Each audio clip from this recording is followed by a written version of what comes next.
Hello and welcome to episode 9 of the Follycast, the Rivers of London podcast. I'm Margaret in Sutton, and joining me today are Richard in Fulham, Jan in Worcester, and Jennie in Bath. So far, we have covered the first 7 books of the series by Ben Aronovich, and the last episode covered the Tales from the Folly, a collection of short stories.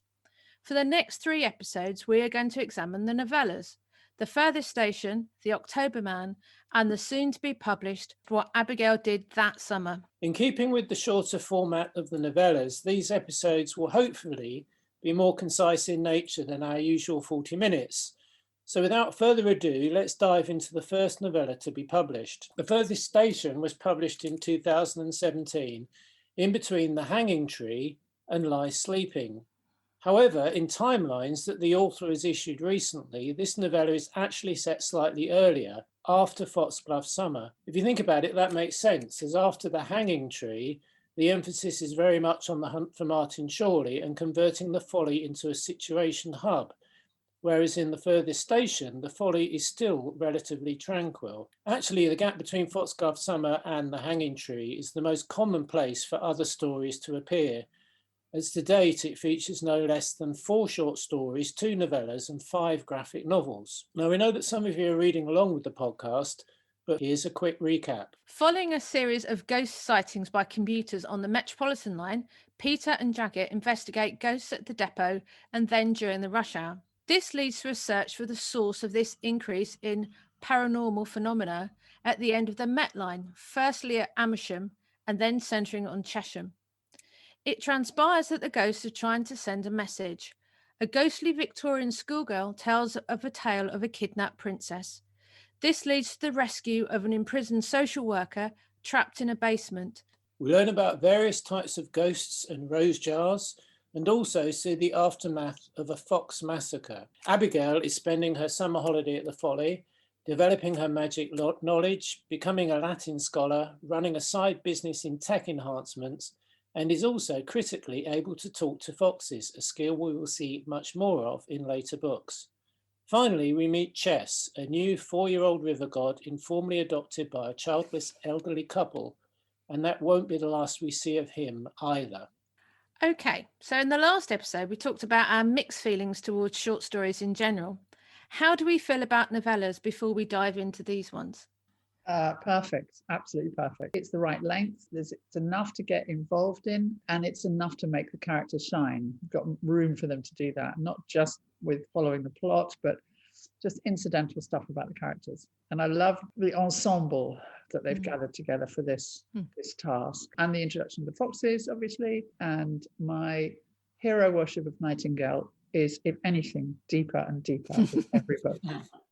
Yeah, I agree. I thought perfect length, enough to really develop new characters and intrigue you with where they were going, and yet there was a real completeness to the story, I thought. And obviously I loved the fact that Abigail had such a prominent role in this one, and you can really see how much support she's getting. I think Peter's feeling a bit worried for her. He's a bit feeling that she's getting out of control, but Nightingale and Post Martin both are full of admiration for her dedication and her ability.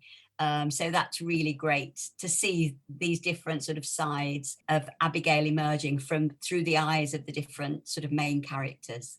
So do you think that leads us into the fact that in a novella you have to be quite tight in your writing because you've only got that amount of space? Both you talked about how the small crew that there is, well, there has to be a small crew and it has to be resolved relatively quickly, that you haven't got too many story arcs floating around because you've got to get to the end point much quicker than you would do in a standard novel. Yeah, there are subplots, aren't there? I mean, it's not as linear as a short story because you've got the foxes and you've got the river baby appearing and things like that. So I've just Googled out of interest. According to Wikipedia, a novel is a short novel, that is, a narrative prose fiction whose length is shorter than that of most novels, but longer than that of most stories. So well, that doesn't help, does it? It's shorter than a novel, but longer than a short story. Well, that's a But I think if you're at this stage in your writing of a series of works, as Ben Aronovich is, he can do anything he likes now. Yeah, exactly. He can call it anything he likes. Novels can vary hugely as well. Anything from 300 pages to 700, 800, 1,000 pages, and they're both still called novels. So I think anything goes, really. They do seem to be more prevalent, from what little I know, in fantasy and science fiction series, because they're often used as a mechanism to sort of expand on a character or go back and fill in a bit of a side story. I know that The Expanse, which is another big sort of sci-fi universe that I follow, that's also a TV series on Amazon Prime. It has 9 or 10 core books, but lots of novellas. It could be a backstory to someone that they haven't got the time to fill in. I also think I may be wrong, I think there may be Game of Thrones novellas as well between some of the bigger tomes. It's an interesting thing to be able to do, I guess. And the two we're going to be talking about, obviously this time we're talking about The Furthest Station, which is more of an obvious part of the ongoing world. The October Man, when we come on to it, is set in an entirely different location. So it will be an interesting contrast to switch between the two, I think.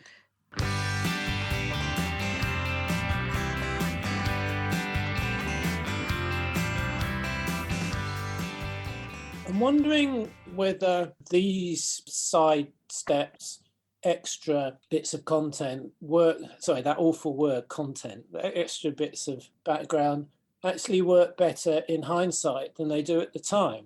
It came out after the sort of cliffhanger at the end of The Hanging Tree. I was desperate to get on with the narrative and find out what was going to happen with the Faceless Man and Leslie and everything. And then suddenly this thing popped up that didn't have much connection to the ongoing story. They just went on a separate side story up the Metropolitan line. At the time, it was okay, but I remember reading it and feeling, yeah, fine, whatever. Coming back to it, I really enjoyed it. Going back to that period, it was fun, self-contained. It had actually, in hindsight, had a lot more, we can come on to this, had a lot more connections to the story arc than I realised at the time. It reminded me, when I do a rewatch of a TV series, the episodes that are always big in my mind are the ones where some dramatic things happen and the plot is advanced and key characters leave or join. But when I do a rewatch, often some of the smaller episodes where they're not that connected to the main plot actually leap out in hindsight as being better. And that's because on the rewatch, I'm not desperate to get on to the next episode to see what happens. I know what's happened, and therefore I can actually sit back and enjoy it. I don't know if that's a valid analogy or not, but this seemed like a very good mid-season episode of a TV show where, as you say, the characters are bedded in, we're used to them, they interact, they solve a problem. You can imagine if this was dramatized, it probably would be about a 50 minute episode. I mean, he's been building this whole series of characters and plots and challenges, and so he now just has much more stuff. And when he's coming up to a new novel, it's much more stuff to include. So I think this now, because he's been doing this for so long, gives him an opportunity to answer questions that readers ask, to answer questions that he has about specific elements of a character or specific types of magic that wouldn't sit well in a novel which has got too many interwoven plots. So I think the more stuff he has and the more material he has, the more different types of platform he needs to create. And it can also sort of drop incidental characters in as well without lots of explanation, like his friend Dwayne that he meets, and he doesn't really need to say much because we already know quite a bit about Peter's background anyway, and Abigail's dad the same way. They were both nice sort of little encounters that I felt did add to the whole sense of, of them going on this journey to find the ghost and these people stepping in. And also the way they both referred very naturally to, well, if you want to find the ghost, they won't be here, they're further down the line, they're at Pinner. And got used to that now, the fact that this magic is on the down low, but people also know about it and accept it. So that does allow you to go along with Peter and Abigail and Nightingale on their journey finding the ghost without it feeling ridiculous or absurd. Yeah, their use of orange jackets, Yes, it brilliant. helps. It's I actually did a series of paintings of people in high-vis orange jackets, partly for that reason, because you see them so often, you block them out. It's sort of like, oh, it's people in orange jackets, and you just sort of carry on reading your paper. He got that idea from Galee, didn't he? She gets one tiny little mention, and that's her trick for sort of blending in odd circumstances, so you don't look like you're the police or. Yeah, that's probably the only mention of her. Yeah. Because Abigail really is his sidekick in this one. Yeah, She gets definitely. Yeah, and you learn a lot more about her than you probably do about anybody else. I mean, slightly more about Nightingale, but it's really an awful lot about her. Which is good. I mean, Yeah. I've thought she's been a fascinating character since we first met her. She's showing Peter up a bit for being occasionally a lazy tyke, Yeah. but she is just so committed to all of this. And so, the fact that she's doing Latin O level or something. Well, doesn't Yeah. Post Martin say she could get an A star at A level, couldn't she? There is not even an implication from Nightingale that she's potentially a better prospect than Peter. Yeah. Yes. And also how ambitious she is. She knows that she needs to be good at the Latin in order to learn magic. And she's obviously going to hold Peter to that. And then he's slightly panicking. You also had the picture of Nightingale almost patting him on his head, saying, "Don't worry about that. I'll square it with the parents. It'll be fine." And I wonder if we're beginning to see a slight divergence between the two of them. In this one, he's following Nightingale on the magic. He's working with Abigail on what she's doing, but he's also the man who knows about the rivers. So he's the one who's keeping the kind of the riverside going.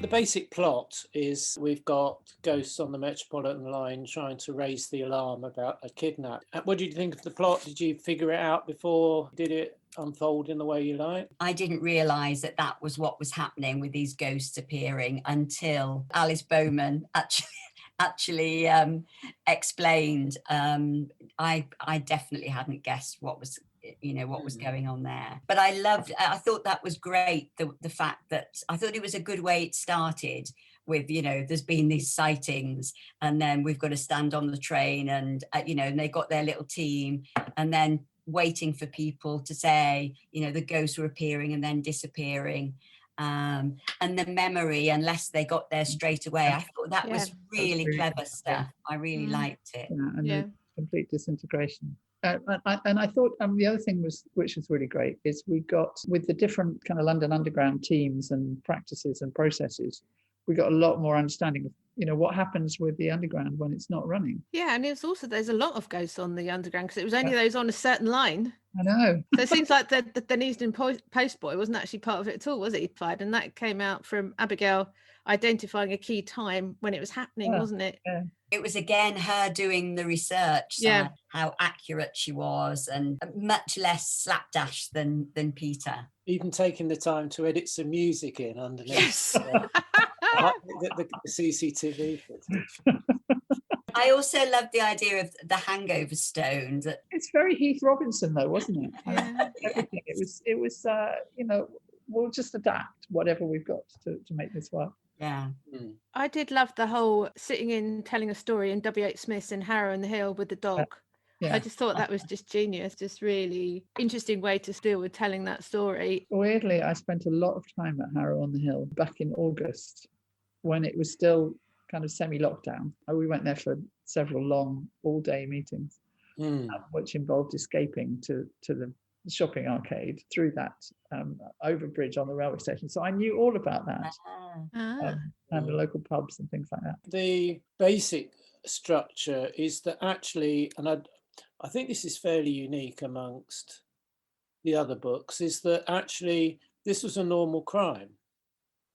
It was a very normal crime that was brought to light by the ghosts who were trapped in there with kidnapped victim, trying to alert people on the Met line, but not able to relate it to because of their when they died and their circumstances, not being able to say there's a girl trapped in a basement, but actually, the young girl using the metaphor of the princess going out to work every day. So supernatural solved the crime as opposed to caused the crime. And Peter didn't destroy or wreck anything, did he? No. At all? No. Nightingale wrecked a wall. Yeah. In a private house. Although from the description, in a very neat fashion, as the bricks were piled up neatly. This is where this whole hero worship comes from. What?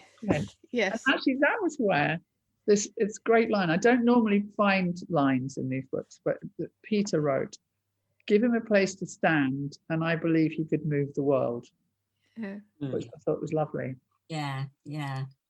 And Nightingale was there at the bitter end, which he never normally is. He really got his hands dirty this time, didn't he?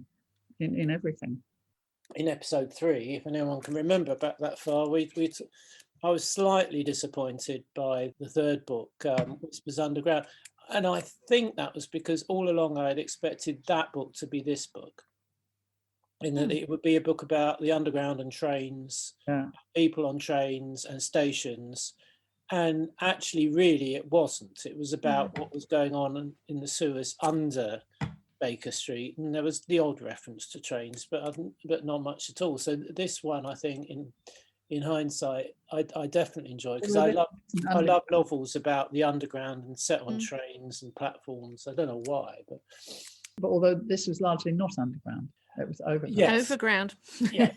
That's the wonderful thing about the underground for foreign visitors, isn't it? We call it the underground when a hell of a lot of it. I think there's probably more track overground than underground, in terms of distance, if not stations. But that particular stretch I know really well, because I had a good friend who lived in Wembley Park, so I used to go up there a lot, and also supporting Chelsea, we make frequent visits to Wembley for cup finals and semi-finals, and I do remember whizzing past the depot and just marvelling at this sea of sidings and trains and people in jackets and everything. The only thing that lifted me out, and this may not be an error, but at one point he gets on a train and it's the fast train going down on the Met line, and says how handy it is that he can walk between the carriages, that it was a carriageless train. Now, my recollection, and I think as recently as a year ago, is it's the Jubilee line trains that are carriageless, and the Metropolitan. They're still old stock, aren't they? Old stock. Anyway, that's my nerdy train spotter comment. I remember the old, because I can remember standing at King's Cross to get the train to Paddington, and the one that went to Amersham and that way was the one I was never ever, I always had it in my head, never ever get on that train. Yeah, because it really doesn't stop. It's almost like you're thrown out of London involuntarily. And then you're at Wembley Park and you've missed Finchley Road and everything else. Yeah.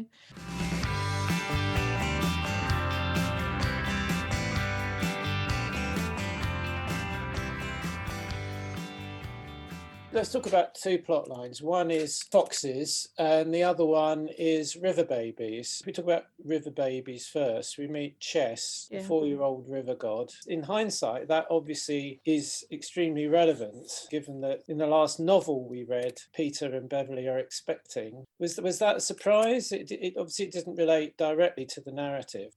It was. I thought it was incredibly well written, because it was immediately obvious it was the river god.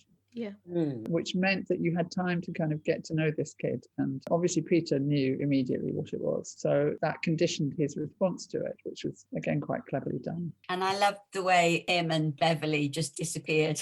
Yes. At the end. I mean, obviously with what happens with Dominic and his partner in the short story that we read, out of sequence obviously because it's later on, but it makes sense. But also Bev's reaction in terms of whether she should get involved or not, because it's not in her area, it's not in her parlance, and he talks about, we were involved in Hereford. I thought there were lots of light touches in this, weren't there, that just made it feel very easy and comfortable to read. I wasn't constantly thinking, so who was this and what happens there and what does that magic mean? It all seemed to sort of develop in a real sort of organic way. I agree. I think the novels, the denouements, are just kind of overcranked sometimes, and you have to read them 3 or 4 times in order to find out what's going on. This was lovely, you know. I've got to get that wall down. That done. Nice bricks lined up. Yeah, thanks. Yeah. And I thought it was much more rounded and complete, and so I didn't feel as if I was missing them. We talked about how Abigail is developing as a sidekick, and there's that lovely scene where she thinks Peter hasn't been listening to her when she's actually been talking to the foxes at the depot in the early hours of the morning. So let's talk about foxes and their role in the book, and also their role with Abigail, because obviously that comes as quite a surprise to Peter that she can even do that. It's a plot device that marks Abigail out as being special and having special skill. So I was more interested in that than in the foxes themselves. I think it also, again, highlighted her difference from Peter in the fact that she'd taken the time even to find out what she needed to feed them, almost as if she was almost saying to Peter, well, you wouldn't be able to speak to them because you don't spend any time trying to work it out. I wasn't quite sure where it was going, but I just thought it was quite an interesting sort of fun little aside that she was talking to the foxes, and the fact that then she'd got her headphones on trying to pretend she was just listening to music, as you'd imagine a teenager would be doing if they were trying to not let adults know what they were actually up to. Kind of get the impression that Nightingale knows what's going on and just left her to it. He trusts her, doesn't he? Instinctive. He trusts her instincts, whereas Peter is afraid. I think he feels very protective and is afraid that she's going to get into danger, and he'll then have to explain to her parents and his own parents what's happened to her. I don't think by the end of the Furthest Station we learn anything more about Peter. I don't think there's anything apart from it's a bit more about architecture, but Abigail is basically the one character that he's letting breathe, and you actually find out more about her and a tiny bit more about Nightingale. I don't think it adds to anything to Peter's story arc at all, apart from it's something that he's involved in. And is reacting to. He is worried to a certain extent. So I think that his fear of Abigail, his fear of Abigail taking over his role. Can I just say, there's a couple of sentences about Abigail that I think are absolutely fantastic about her relationship with her teachers. That she has that kind of withering, belligerent look that makes the teacher forget their lesson plan. And the teachers can still remember the look that she gives them in a lesson, even when they're back in the staff room. So there's really good descriptions about her power as a person. Do you know what I mean? In terms of the fact she's super, super clever, but also has that presence that is, I found really fascinating and really well written about her in terms of developing her character, rather than what she just does, but in terms of people's reaction to her, and like Post Martin talking about her as well. I wonder what prompted Abigail. I think he often generally goes down this author's route, and I'd be interested in your opinion on it, Jennie, as an author. It's this idea that the character told me that, the character demanded I cover them more, that they demanded to be included more, which I guess is a different way of saying I found them interesting. Yeah, or they grew. So I've done that. I've made some of my minor characters and now major characters, simply because I really enjoyed writing them, because there was something. I think that's it, actually, rather than the characters going there. If you really enjoy writing somebody because you're sympathetic with them, then of course you're going to write them more. And if somebody's proving difficult, one of my characters was proving enormously difficult this morning, and I thought of getting rid of him. But no, I can't, because he's quite pivotal. But if I had found somebody that I enjoyed writing, which he clearly enjoys writing her, then I would just write her more and more and more. Obviously, leading on from this, in 2 episodes' time, we'll be reviewing What Abigail Did That Summer, which is nicely set up, because at one point Peter says, I thought she was talking to unidentified fox things behind our back, and that she'd definitely been out having adventures of her own last summer.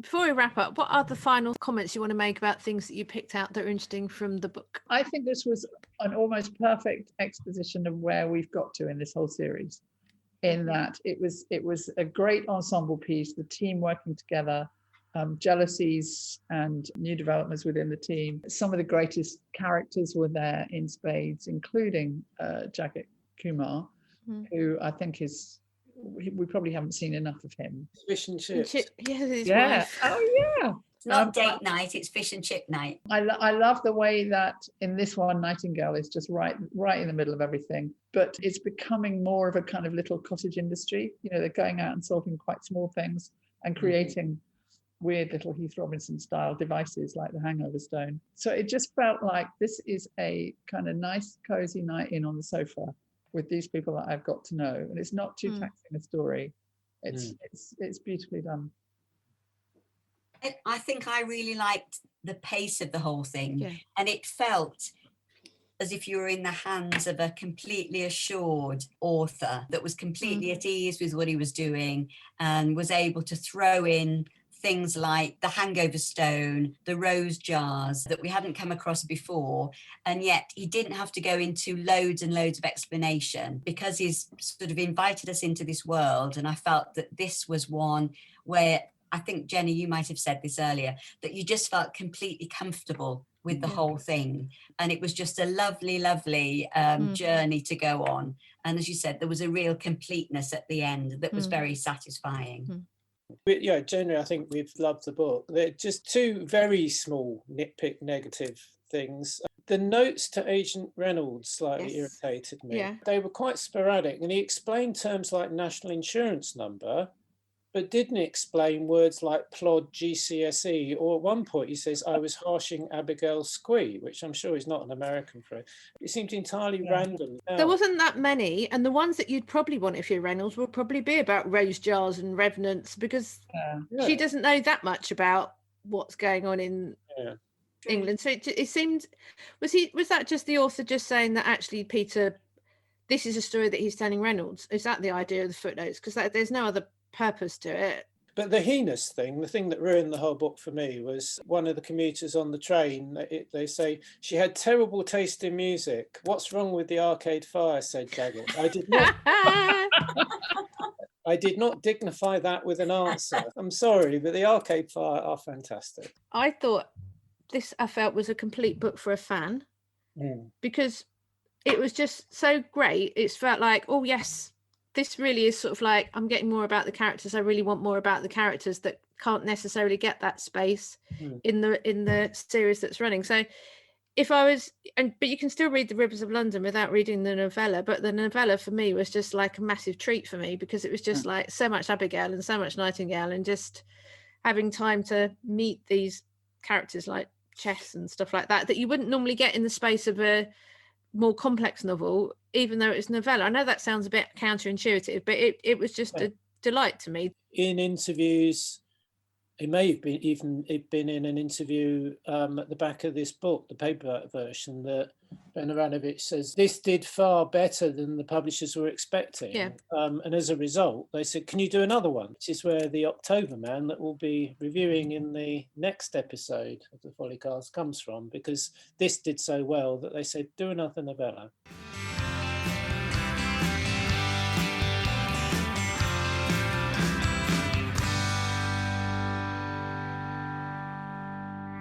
So that's what we thought of The Furthest Station.